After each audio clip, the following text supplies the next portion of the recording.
An elderly Palestinian man has been filmed confronting a group of armed Israeli soldiers amid clashes between the troops and Palestinian youths in Hebron.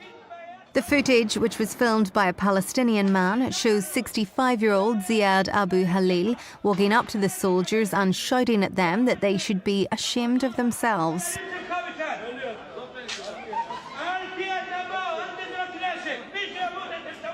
Despite one raising his gun, the elderly man continues to shout, asking them how they can shoot at kids and telling them that's not okay and to take their soldiers away and not fire their weapons on children.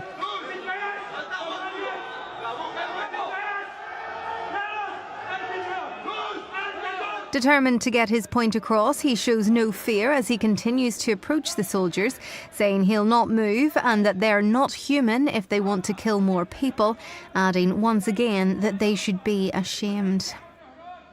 The Israeli troops are heard telling the man to leave and go back or he would be arrested. Then the elderly man puts his hand on his chest and collapses to the ground.